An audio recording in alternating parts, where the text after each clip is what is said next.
முதலாவது நல்லா கவனிங்க. முதலாவது ஒரு கர்த்தருடைய பிள்ளைகள் வாழ்க்கையில தேவன் செய்ய போகிற காரியங்கள். சரியா? தேவன் செய்ய போற காரியத்தை நம்ம என்ன செய்ய போறோம்? நம்ம பார்க்க போறோம். முதலாவது, கர்த்தரால உங்களுக்கு ஆசீர்வாதம் உண்டாகும். சொல்லுங்க, என்னால, கர்த்தரால, சத்தமா, கர்த்தரால எனக்கு, என் குடும்பத்திற்கு ஆசீர்வாதம் உண்டாகும். உண்டாகும் அப்படி நடக்கும். அல்லேலூயா சொல்லுங்க. வசனம் வாசிக்கலாமா? வசனம் வாசிக்கலாமா? நீதிமொழிகள் 10ஆம் அதிகாரம் 22ஆம் வசனத்தை நீங்க வாசிங்க. நீதிமொழிகள் 10ஆம் அதிகாரம் 22ஆம் வசனத்தை வாசிங்கன்னா அங்க ஆண்டவர் தெளிவா சொல்ற. வாசிக்கலாமா? கர்த்தரின் ஆசீர்வாதமே ஐஸ்வர்யத்தை தரும், அதனோட வேதனையை. அல்லேலூயா சொல்லுங்க. நல்லா கவனிங்க. கர்த்தருடைய ஆசீர்வாதம் தான் உங்க வாழ்க்கையில என்ன கொண்டு வராதுங்க? வேதனையை கொண்டு வராது, பிரச்சனையை கொண்டு வராது, கஷ்டத்தை கொண்டு வராது, பிரச்சனையை கொண்டு வராது, துன்பத்தை கொண்டு வராது. அல்லேலூயா சொல்லுங்க. சத்தமா சொல்லுங்க. அல்லேலூயா. அப்போ கர்த்தர் கொடுக்கிற ஆசீர்வாதம் உங்க வீட்டில் நிலைத்திருக்கும். இருக்கிறீங்களா இல்லையா? ஆமென் சொல்லுங்க. அப்ப என் முகத்தை பார்க்கணும். ஆமென் சொல்லுங்க. அல்லேலூயா. சொல்லுவாங்க அடிக்கடி, என்ன சொல்லுவாங்க? இந்த கழுதையை பார்த்தா என்ன கிடைக்குமா? என்ன வருமா? யோகம் வருமா? ஆமென் சொல்லுங்களேன். நீ கழுதையெல்லாம் பார்க்க வேண்டாம், இயேசு மட்டும் பாருங்க. அல்லேலூயா சொல்லுங்களேன். நம்ம முன்னாடி எல்லாம் கழுதையை பார்த்து ஒரு யோகம் கிடைக்கலையே, ஒண்ணு கிடைக்கலன்னு சொல்லிட்டோம்ல. இப்ப அப்படி இல்ல. இப்ப கர்த்தரை பாருங்க, உங்களுக்கு யோகம் வரும். ஆமென் சொல்லுங்க. அல்லேலூயா. வேத வசனத்துல வாசிக்கிறோம், கர்த்தரின் ஆசீர்வாதமே ஐஸ்வர்யத்தை தரும், அதனோட வேதனையை கூட்டார். அல்லேலூயா சொல்லுங்க. அப்போ கர்த்தர் கொடுக்கிற ஆசீர்வாதத்துல என்ன இருக்காது? வேதனைகள் இருக்காது. ஆமென் சொல்லுங்க. அது சந்தோஷத்தை கொடுக்கிற ஆசீர்வாதம், அது சமாதானத்தை கொடுக்கிற ஆசீர்வாதம், அது நிம்மதியை கொடுக்கிற ஆசீர்வாதம். ஆமென் சொல்லுங்க. அல்லேலூயா. சரி, கர்த்தருடைய ஆசீர்வாதத்தை ஒரு மனிதன் பெற்றுக்கொண்டான். ஒரு மனிதன் பெற்றுக்கொண்டான். யார் தெரியுமா? அவர்தான் ஈசாக்கு. சொல்லுங்க, ஈசாக்கு. சொல்லுங்க, ஈசாக்கு. நீங்க பேசுங்க. ஆமென் சொல்லுங்க. நீங்க சபையில கூட மக்களை பேச வச்சுட்டே இருப்போம். அல்லேலூயா சொல்லுங்களேன். ஏன் பேச வைக்கிறேன்னா, நீங்க வசனத்தை கவனிக்கிறீங்களா கவனிக்கலையா என்பதை நான் புரிஞ்சுக்கிடணும். ஆமென் சொல்லுங்களேன். நீங்க இங்கதான் இருப்பீங்க, ஆனா உங்க மனசு எங்க போகும்? வெளியில போயிட்டு மறுபடியும் உள்ள வந்துடும். ஆமென். ஆமென் சொல்லுங்களேன். உங்க கண்ணு இங்கதான் இருக்கும், இங்கதான் இருக்கும், ஆனா மனசு வெளியே போயிட்டு அப்படியே கொஞ்சம் காத்து வாங்கிட்டு அப்படியே கொஞ்சம் அப்படியே பேசிட்டு அப்படியே இங்க வந்துடும். அல்லேலூயா சொல்லுங்களேன். அதுக்கெல்லாம் இடம் கொடுக்க கூடாது. அல்லேலூயா சொல்லுங்க. இப்போ ஆண்டவர் ஈசாக்கை பார்த்து ஒரு காரியம் சொன்னாரு. கவனிங்க, ஒரு காரியம் சொன்னாரு. என்ன சொன்னாருன்னா, இப்போ ஆபிரகாம் நாட்கள்ல ஒரு பஞ்சம் வந்துச்சு, அதே போல ஈசாக்குடைய நாட்கள் என்ன வருதுங்க? ஒரு பஞ்சம் வருது. இப்ப பஞ்ச காலத்துல விதை விதைச்சா முளைக்குமா? சொல்லுங்க, முளைக்காது. பஞ்ச காலத்துல தண்ணியே கிடைக்க மாட்டேங்குது, மழையே இல்ல. ஆமென் சொல்லுங்க. ஆனா ஈசாக்கின் காலத்துல என்ன வந்துச்சா? ஒரு பெரிய பஞ்சம் வந்துச்சு. அல்லேலூயா சொல்லுங்க. நீங்க வாசிக்கலாமா? ஆதியாகமம் 26ஆம் அதிகாரத்தை எடுத்துக்கொள்ளுங்க.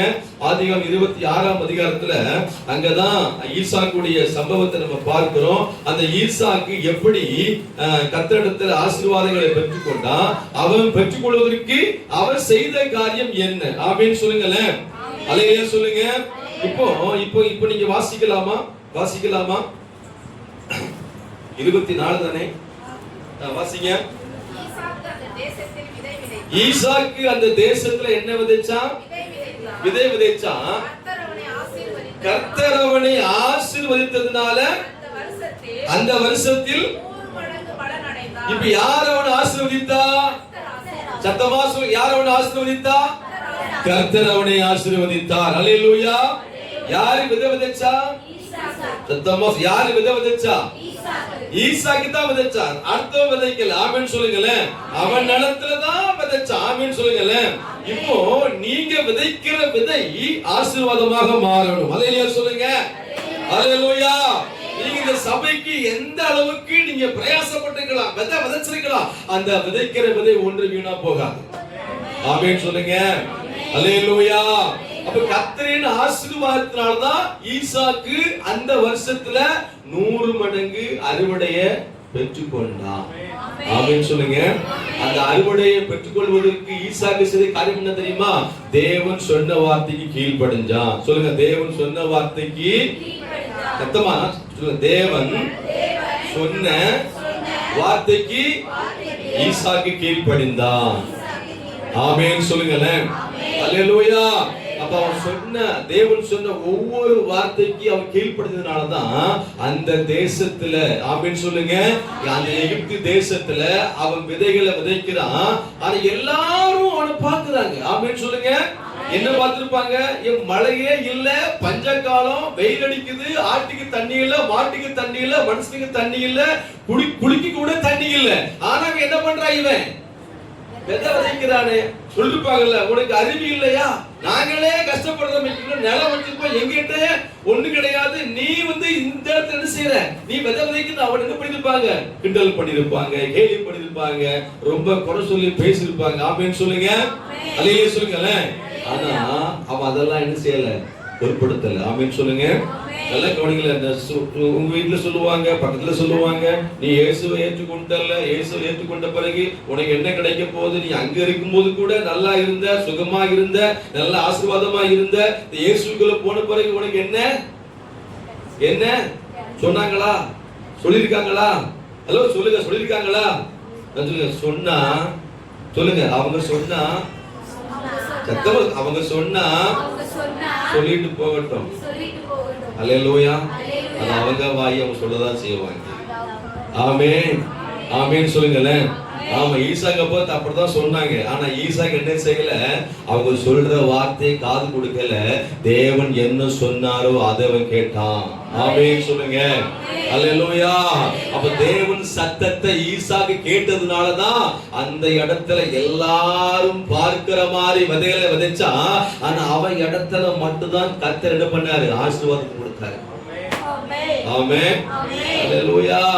அப்ப தேவ வார்த்தைக்கு ஈசாக்கு கீழ்ப்படிந்ததுனால கர்த்தர் அவனை ஆசீர்வதித்தார். கர்த்தரால அவனுக்கு ஆசீர்வாதம் உண்டானது.